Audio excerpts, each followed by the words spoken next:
अगर आप पहली बार पेरेंट्स बने हैं तो आपके लिए सबसे बड़ी चैलेंज की बात होती होगी कि बच्चे को जो है अच्छी तरीके से सुलाना, गहरी नींद सुलाना, बिना किसी डिस्टर्बेंस का बच्चा जो है रात भर अच्छे से सोए।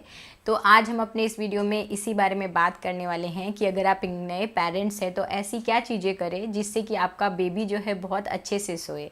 नमस्कार, मैं दीपिका बीइंग मम्मी चैनल में आपका स्वागत करती हूँ।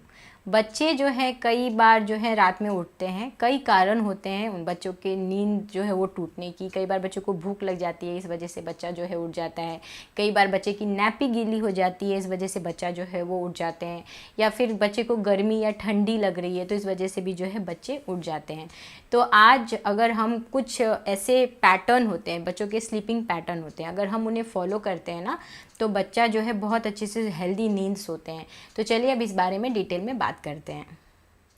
टिप नंबर 1 है कि आप जो है एक बेड टाइम रूटीन जो है वो फिक्स कर लीजिए। ये आप कैसे करेंगी? आप रोज़ फिक्स टाइम पर अपने बच्चे को बेडरूम में लेकर के जाइए, कमरे को जो है अंधेरा कीजिए, हल्की रोशनी होनी चाहिए, एकदम अंधेरा भी ना हो, हल्की रोशनी रखिए और बच्चे को जो है अच्छे से लोरी सुनाइए और बच्चे को सुलाइए। अगर आपका बच्चा जो है इस तरह से नहीं सो रहा है, आपको पता है कि बच्चा इतना जल्दी जो है बेडरूम में जा कर के थक के नहीं सोने वाले हैं, तो आप अपने बच्चे को शाम से जो है ना एक्टिव रखिए, मतलब उनके साथ खेलिए।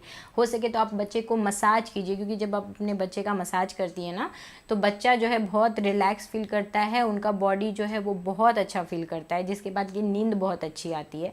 तो आप बच्चे का मसाज भी कर सकती हैं, पहले ही मसाज कर लीजिए। और अगर आपके यहाँ पे मौसम जो है गर्म है, मतलब ठंडी का मौसम नहीं है, तो आप अपने बच्चे को नहलाइए भी, तो ये भी काफ़ी ज़्यादा हेल्प करेगा बच्चे को सुलाने के लिए। अगर आप इन चीज़ों का ध्यान रखेंगी ना तो बच्चा जो है बहुत आसानी से सोएंगे।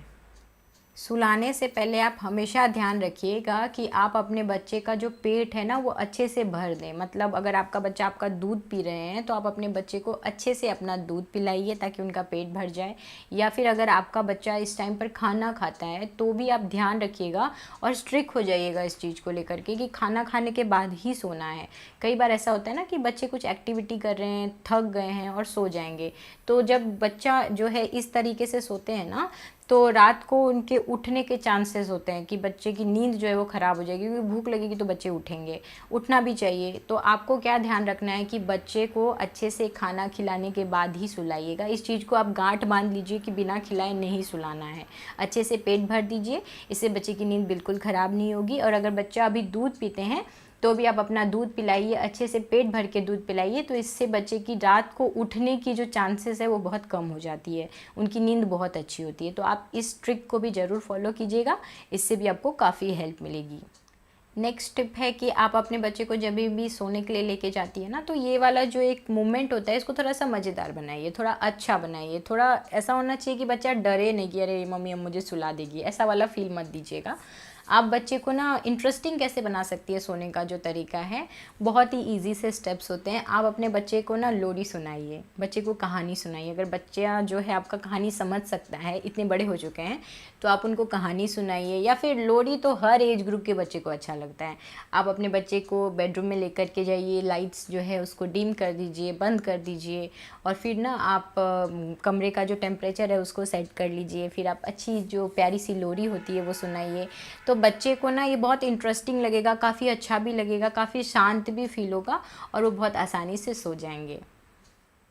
नेक्स्ट टिप है कि थोड़ा माहौल पर भी ध्यान दीजिए। मतलब कि जिस जगह पर आप अपने बच्चे को सुलाती है ना वो उस कमरे का जो टेम्परेचर है वो नॉर्मल होना चाहिए, लाइट्स जो है वो डीम होनी चाहिए और किसी भी तरीके का इरिटेटिंग साउंड नहीं होना चाहिए जिससे कि बच्चे को सोते सोते जो है अचानक से डर जाए। कई बार ऐसा भी होता है ना कि बच्चे जो है वो सोते सोते जो है वो डर जाते हैं, रोने लगते हैं। ऐसा इसलिए भी कई बार होता है कि जो छोटे बच्चे होते हैं ना उनके जो नाक होते हैं वो ब्लॉक हो जाते हैं, मतलब कि जाम हो जाता है। तो इससे क्या होता है ना कि बच्चे को सांस लेने में भी दिक्कत होती है और इस वजह से भी जो है, क्योंकि बच्चे बहुत छोटे होते हैं, उन्हें समझ में नहीं आता है कि कैसे कैसे सांस ले। कभी कभी मुंह से ले रहे हैं, फिर नाक से लेने लगते हैं, फिर नाक से नहीं ले पाते हैं तो डर जाते हैं क्योंकि नाक ब्लॉक है। तो ऐसे में आपको बहुत ध्यान देना चाहिए कि बच्चे का नाक जो हो वो क्लीन हो। इसके लिए आप बच्चे को समय समय पर भाप दीजिए, विक्स लगाइए, अजवाइन का सेक दीजिए। अगर बच्चे का आप लिक्विड स्टार्ट कर चुकी हैं, मतलब 6 मंथ प्लस है और बाहर से कुछ देती हैं आप उनको, तो आप उनको अजवाइन का 1 चम्मच पानी दीजिए। अगर आपके बच्चे जो हैं 2 साल जितने हो गए हैं तो 2-4 चम्मच पानी दीजिए। इस तरह से आप बच्चे को पानी वगैरह देते रहिए, तो जिससे उनका नाक ना ब्लॉक हो, या फिर आप उनको जो है सरसों के तेल से मसाज कीजिए। तो ये सब चीज़ें अगर आप छोटी छोटी चीज़ों का ध्यान रखेंगी ना, तो बच्चों का नाक ब्लॉक नहीं होगा। क्योंकि मौसम ही ऐसा है, कभी ठंडी होती है, कभी गर्मी हो जाती है, अचानक से सर्दी, अचानक से गर्मी। जो मौसम इतना जल्दी फ्लैक्चुएट होता है, बच्चा बहुत छोटा होता है, उनको जल्दी से सर्दी गर्मी लग जाती है। तो ये सब वजह से बच्चों को जो है सर्दी जो है वो हो जाती है, जिससे कि नाक वगैरह ब्लॉक हो जाता है। तो आप इन चीज़ों का भी ज़रा ध्यान रखिए कि बच्चे का नाक वगैरह ब्लॉक तो नहीं है, नहीं तो बच्चे अच्छे से नहीं सोएंगे। अगर आप इन सारी चीज़ों का अच्छे से ध्यान रखती है ना, ये जो पैटर्न है उसको अच्छे से फॉलो करती है ना, तो आपका जो बेबी है वो बहुत अच्छी नींद सोएगा और आप भी बहुत रिलैक्स फील करेंगी और बच्चे को सुला करके आप अपना भी कुछ काम कर पाएंगी। तो आप इन चीज़ को ज़रूर फॉलो कीजिएगा।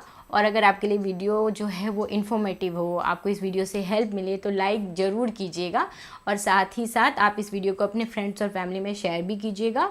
और अगर अभी तक आप बिंग मम्मी फैमिली का पार्ट नहीं बनी है तो चैनल को सब्सक्राइब कर लीजिएगा।